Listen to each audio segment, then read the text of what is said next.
beneath the golden sun of ancient Egypt, on the shores where the Nile kissed the Mediterranean, rose a city that promised to become the jewel of the world, Alexandria. Founded by Alexander the Great and nurtured by the Ptolemaic dynasty, it became not just a hub of trade and culture, but the cradle of an idea so ambitious it still dazzles the human imagination. The dream of housing all knowledge ever written. This dream was given form in what would become the most famous library of antiquity, a place destined to be remembered not for what it preserved, but for what was lost. The Library of Alexandria? The library was no ordinary collection of scrolls. It was conceived as the intellectual heart of the ancient world. Ptolemy II, determined to make Alexandria the cultural capital of civilization, commanded the gathering of every written work possible. Ships arriving at the bustling harbor were searched, and any manuscripts found were seized, copied by scribes, and placed into the growing collection. Some say travelers left with copies, while the originals remained behind, swelling the library's wealth of wisdom. Its ambition was not modest. It sought nothing less than to be a universal library, a mirror reflecting the entire knowledge of mankind. Numbers are uncertain, but ancient sources suggest the collection may have held between 400,000 and 700,000 scrolls. Each roll of papyrus was a voice of the past texts of Homer, treatises on medicine from Egypt, astronomical charts from Babylon, philosophical works from Greece, Indian mathematics, and knowledge from lands as distant as China. In one place, under one roof, the world's scattered wisdom was gathered. To walk its halls must have been like walking through the very soul of humanity's curiosity. But the library was not only about storage. It was a live, vibrant place of debate, discovery, and invention. The Mausian, or Temple of the Muses, which stood alongside the library, hosted scholars who lived and worked within its walls. These were not ordinary academics. They were the greatest minds of their time, funded by royal patronage, free to pursue questions without fear of hunger or poverty. Here, Euclid wrote his Elements, laying the foundation of geometry still taught today. Eratosthenes, the chief librarian, measured the Earth's circumference with astonishing precision using only shadows and sticks. Herophilos dissected the human body, distinguishing between veins and arteries, pioneering medical knowledge centuries ahead of his time. Callimachus compiled the Pinax, the world's first catalog, organizing the scrolls into subjects, authors, and summarisa system.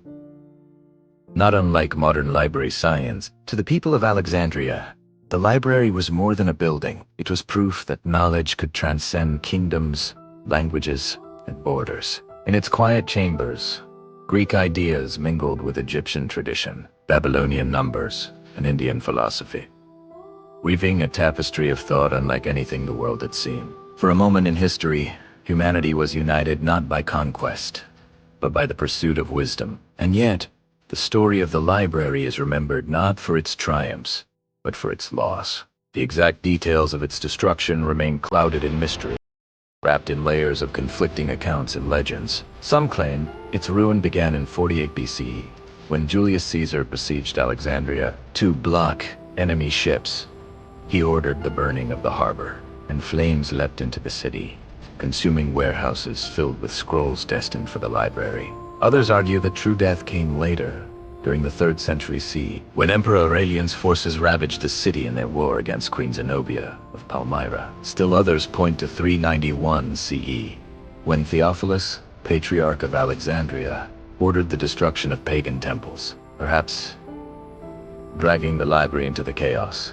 A final story tells of the Arab conquest in the 7th century, when Caliph Omar allegedly declared that books either agreed with the Quran and were redundant, or disagreed and were heretical, so they were burned to fuel the city's battle. Modern historians doubt the neatness of these tales. More likely, the library did not fall in a single blaze, but suffered slow decay across centuries' wars, neglect, fires, and shifting priorities, chipping away until nothing remained.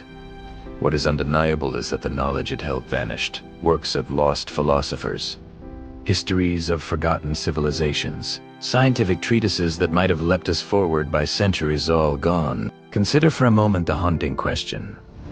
What if those scrolls had survived? Would steam engines have roared in the streets of Rome? Would medieval plagues have been defeated by medicines already known? Would humanity have touched the stars long before the 20th century? The loss of the library is not just a story of flames.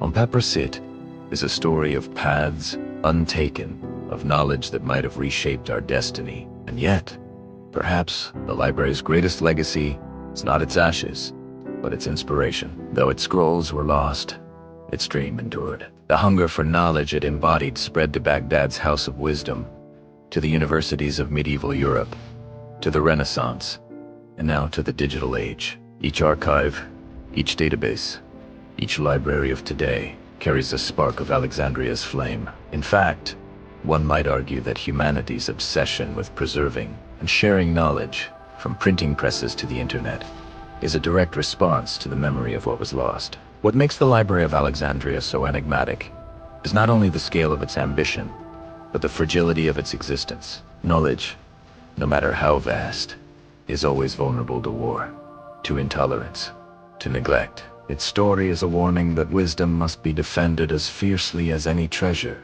But it is also a promise that, even when scrolls turn to ash, the human spirit to seek and to learn cannot be extinguished. So today, when you hold a book in your hands, when you search through digital archives, when you read words written thousands of years ago, you are a part of the library's eternal legacy. Its walls may have fallen, but its dream is alive in every question asked, in every discovery made, in every effort to safeguard knowledge for the future. The Library of Alexandria was not merely a building, it was humanity's greatest leap of faith in the power of ideas. And so, the question remains, if the greatest library in history could vanish, what of our own? Will the vast digital repositories we now build endure the tests of time?